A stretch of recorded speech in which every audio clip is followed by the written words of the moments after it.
의료기기 제조 기업이라면 한 번쯤은 고민하는 의료기기 인허가 프로세스. 의료기기 제품을 시판하기 위해서 반드시 알아야 되는 내용이 있는데요. 제가 준비한 10분은 의료기기 인허가에서 공통적으로 적용되는 인증 프로세스 및 기술적 내용을 담고 있습니다. 의료기기 제조 기업을 위한 10분 강의 아고라스쿨. 저는 참 좋은 주식회사 손대웅 대표입니다.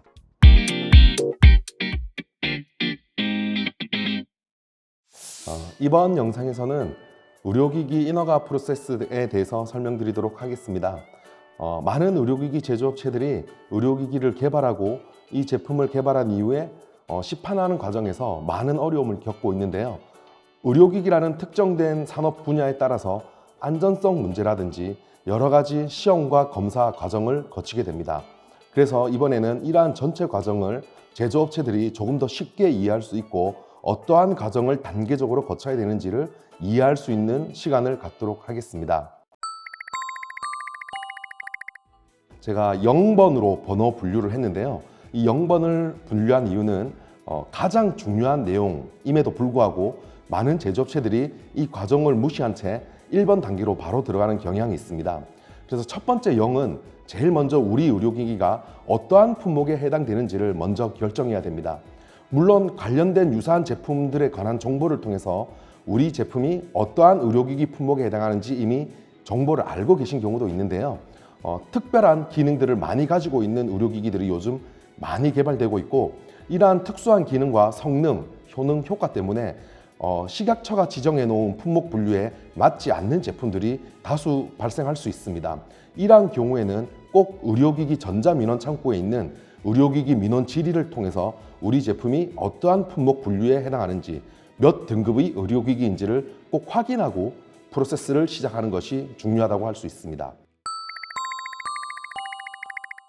두 번째 0번을 보시게 되면 기허가 제품과 동등 비교를 하는 과정이 있습니다. 이 과정은 실제적으로 2번 프로세스에 해당하는 의료기기 기술문서 심사 과정에 제출되는 자료 중 하나인데요. 이 내용을 최초 시작할 때 시작하지 않고 나중에 시작하게 되면 인증 프로세스를 겪는 과정에서 많은 어려움을 겪을 수가 있습니다. 그 이유는 동등 비교를 통해서 우리가 인허가 과정의 기술문서 심사 때 어떠한 자료를 제출해야 하는지에 대한 자료 범위가 결정되게 돼 있는데요. 가장 중요한 것은 작용 원리와 사용 목적이 기허가 제품과 동등한 범위 내에 있느냐, 동등한 것이라고 판단할 수 있느냐에 대한 것입니다. 이 두 가지가 동등하지 않다라고 판단되면 나중에 설명드릴 여러 가지 추가 자료를 제출해야 하고 필요한 경우에는 임상에 관한 자료, 즉 흔히 얘기하는 임상시험 자료를 제출해야 되는 경우가 발생할 수 있습니다. 이러한 임상시험에 대한 자료는 식약처에서 지정한 임상시험 병원에서 진행을 해야 되기 때문에 수많은 비용과 오랜 기간이 소요될 수 있습니다. 그래서 이러한 것들을 사전에 검토해서 해당되는지 해당되지 않는 것인지를 검토하는 것이 첫 시작 단계에서 매우 중요하다고 생각됩니다. 그 다음 빨간색으로 표시한 적응점과 임상적 성능 부분이 있는데요. 이 두 가지는 식약처가 고시해 놓은 본질적 동등 품목 비교표에 제시되어 있지 않는 점입니다. 제가 이걸 빨간색으로 적용한 이유는 제가 실제적으로 수많은 기업에 의료기기 제품 인허가를 진행하는 과정에서 식약처와 많은 논의 과정에서 이 두 가지도 임상에 관한 자료 제출 대상인지 아닌지를 판단하는 데 있어서 매우 중요한 판단 요소라는 거죠. 적응점이란 것은 동일한 성능과 동일한 사용 목적을 가지고 있어도 이러한 효능 효과를 예를 들어 이마에 적용할 때와 목에 적용할 때, 즉 이마에 적용한 기허가 제품은 존재하지만 우리 제품처럼 목에 적용하는 사례가 없을 경우에는 이 경우 역시 임상에 관한 자료 제출 대상이 될 수 있습니다.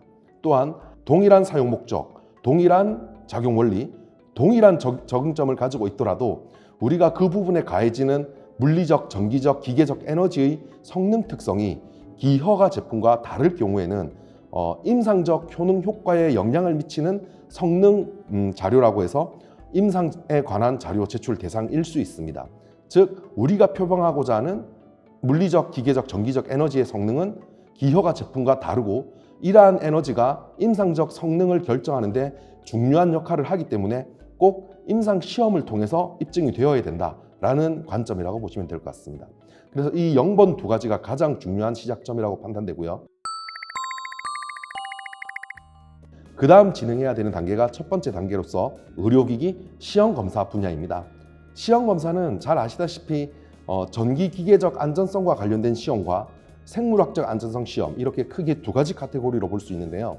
전기기계적 안전성 시험 같은 경우에는 공통기준규격과 1-2에 해당하는 전자파 안전에 관한 시험, 1-6에 해당하는 사용 적합성 시험, 그 다음에 관련된 기타 보조규격 시험, 그 다음 우리 제품의 성능 특성에 따라 적용할 수 있는 개별 규격 시험이 있을 수 있습니다.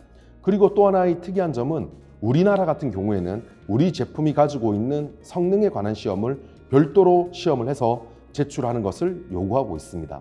국제적인 기준에서 봤을 때는 제가 앞서 말씀드린 IEC 60601 규격에 따른 관련 보조 규격과 개별 규격만으로 충분히 안전성과 성능을 입증할 수 있다고 판단되지만, 우리나라 같은 경우에는, 시각처 같은 경우에는 제품이 가지고 있는 또 다른 특성에 대한 안전성 또는 효능 효과 또는 성능의 정확도, 이러한 부분들을 평가해서 결과를 제출하도록 요구하고 있기 때문입니다.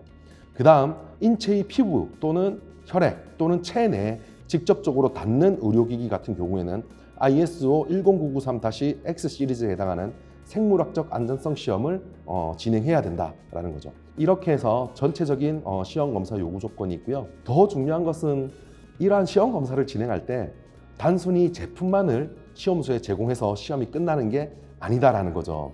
잘 아시다시피 IEC 60601-1 규격 같은 경우에는 새롭게 도입된 3판 시스템에 따라서 기술문서, 사용설명서, 라벨 및 포장, 여기까지는 되게 쉬운 문서로서 작용할 수 있지만 위험관리 파일이나 사용적합성 엔지니어링 파일, 그 다음에 소프트웨어 검증 및 유효성 확인 파일, 이런 것들까지 제출을 요구하고 있습니다. 물론 추가적으로 주요 부품 리스트와 절연 다이어그램까지 요구하고 있죠. 이러한 것들은 전부 다 전기기계적 안전성 시험에서 요구하는 제출 서류 리스트인데요. 향후에는 새롭게 나온 전자파 안전성 관련된 시험 규격에서 전자파와 관련된 위험관리 요구사항이 적용될 예정이고, 생물학적 안전성 시험에서도 용출물 시험에서의 용출 특성과 관련된 내용을 시험을 시작할 때 제출하도록 요구하는 것이 가장 최신 규격을 기준으로 한 제출 서류 리스트입니다. 물론 아직 우리나라는 이러한 두 가지를 적용하고 있지 않지만 지금 화면에서 보고 계신 문서들은 기본적으로 제공돼야 되는 서류다라는 거죠. 그래서 이러한 시험은 식약처 지정 의료기기 시험검사기관 또는 코라스 국제공인 시험검사기관 또는 ICEE CBTL 시험소에서 발급한 성적서로서 진행을 할 수 있고, 통상적으로 약 4개월의 기간이 소요될 것입니다. 이 4개월은 물론 제품에 부적합이 발생하지 않고 패러럴하게 잘 진행되었을 경우이고요. 시험에서 부적합이 발생되었을 경우에는 재시험을 당연히 진행해야 합니다. 두 번째 단계로는 의료기기 기술문서 심사입니다.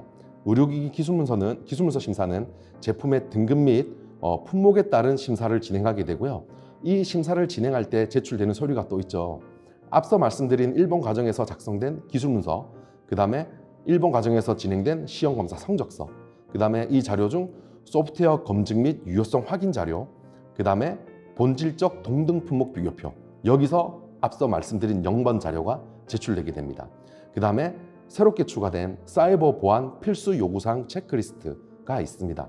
여기까지 필요한 자료가 2등급 제품의 의료기기에서 제출해야 하는 필요 서류고요. 그 밑에 보시면은 사용 목적에 관한 자료, 작용 원리에 관한 자료, 기원 및 발견에 관한 자료, 또 개발 경위에 관한 자료가 있는데요. 이러한 자료들은 3등급, 4등급 의료기기 제품에 대해서 제출해야 되는 서류입니다. 물론 본질적 동등 품목 비교표에 따라서 임상에 관한 자료의 제출 대상일 경우 역시 포함해서 제출해야 합니다.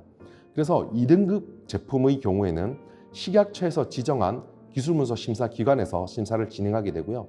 여러분들 잘 알고 계시는 KTL, KTR, KTC, KCL, 그 다음에 오송천복재단과 대구천복재단 등이 있죠.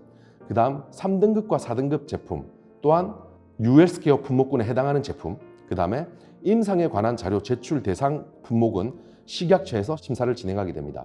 흔히 UL스케어 제품과 임상에 관한 자료 제출 대상 제품인데 2등급에 해당한다고 판단되어 식약처에 의뢰하지 않고 민간에 의뢰하게 되면 접수가 당연히 거절되겠죠. 그래서 이러한 경우는 꼭 식약처에 기술문서 심사 의뢰를 해야 한다라는 점이고요. 각 등급 그리고 품목 분류에 따라서 민원 처리 기간이 보시는 바와 같이 25일에서부터 임상에 관한 자료의 경우 70일이라는 긴 기간이 소요되게 됩니다. 밑에 나와 있는 식약처 심사 기간인 이 55일과 70일은 공휴일을 제외한 기간이기 때문에 실제적으로 소요되는 기간은 짧게는 2.5개월, 길게는 3, 4개월까지 소요가 될 수 있습니다. 그 다음 단계는 3번의 의료기기 GMP 심사입니다. 이 GMP 심사는 품목에 따라서 받는 심사가 아니라 품목군에 따른 심사를 진행하게 됩니다. 역시 이때도 제출해야 되는 서류들이 많이 있죠. 품질 매뉴얼과 제품 표준서, 그 다음 우리 제조소를 소개하는 개요, 우리 의료기기의 품목, 분류, 그 다음 제조소 시설 개요, 그리고 우리 제품을 제조할 때 필요한 주요 공급 업체 리스트, 이런 것들이 필요한데요. 지금 이러한 것들은 단순히 심사 진행을 위해서 제출을 되어야 되는 서류일 뿐이고, 실제적으로 여러분들이 GMP 심사를 받기 위해 갖춰야 되는 것은 ISO 13485에 따른 품질 시스템 구축에 해당이 되겠죠. 물론 품질 매뉴얼 이하 각 프로세스별 절차서, 그 절차서에서 요구하는 각 기록 양식들이 해당이 됩니다. 그래서 이러한 서류들이 모두 갖추어지면 1등급의 경우 GMP 심사가 면제되고, 2등급은 식약처에서 지정한 GMP 심사기관에서 심사를 단독으로 진행하게 됩니다.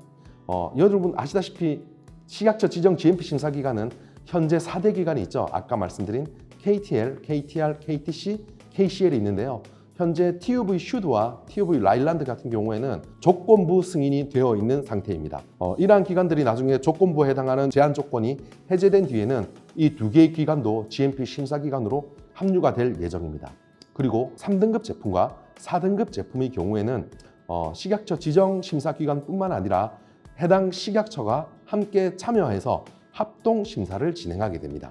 전체적으로 보면 GMP 프로세스를 시스템을 최초 갖추기 시작한 시점부터 이러한 심사를 마무리하는 데까지는 대략 4개월의 기간이 소요될 것입니다.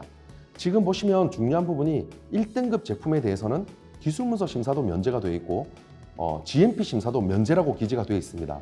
여기서 여러분들이 간과하면 안 되는 것이, 이러한 면제 조건이 마치 GMP 품질 시스템을 갖추지 않아도 무방하다, 또는 기술문서 심사 제출 시 요구되는 저러한 시험 검사 성적서라든지 밸리데이션 파일이라든지 이런 것들을 갖추지 않아도 무방하다라고 해석할 수 있는데 잘못된 해석입니다. 1등급 제품은 심사가 면제될 뿐이지 제출 서류에 해당하는 시스템과 각 시험 성적서들을 모두 갖추고 있어야 합니다. 그래서 요즘 식약처에서는 경우에 따라 이러한 1등급 의료기기에 대해 불시 점검들을 나가고 있죠. 그래서 3번 과정은 4개월의 기간이 소요되지만 1번, 2번 과정과 함께 동시에 진행해서 인증 시간을 단축시킬 수가 있습니다. 그 다음 프로세스가 4번 두 가지가 있는데요. 최초로 의료기기를 제조하는 경우에는 의료기기 제조 심사, 그 다음에 의료기기 제조업 허가 심사 두 가지가 있습니다. 의료기기 제조 심사라는 것은 흔히 얘기하는 의료기기 품목 허가를 얘기하는 것이고요.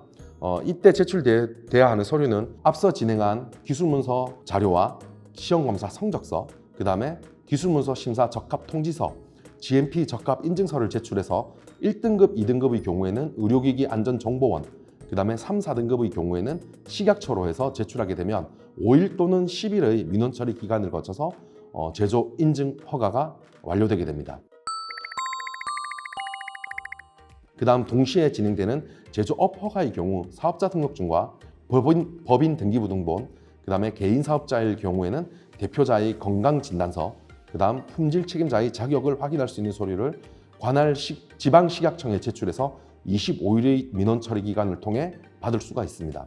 즉 여기서 얘기하는 4번 두 가지는 총 소요 기간이 25일이고 위에 있는 제조 인증이나 제조 허가의 5일, 10일 기간은 25일 기간 안에 묻히기 때문에 약 한 달의 기간이 소요된다고 볼 수 있습니다. 지금 말씀드린 이 짧은 시간 동안 전체적인 인허가 프로세스에 대한 개략적인 내용을 말씀드렸고요. 이러한 과정을 통해서 여러분들이 받게 되는 의료기기 인허가 프로세스를 무사히 잘 받기를 바라며 아무 문제 없이 시장에 시판할 수 있도록 기대하겠습니다. 감사합니다.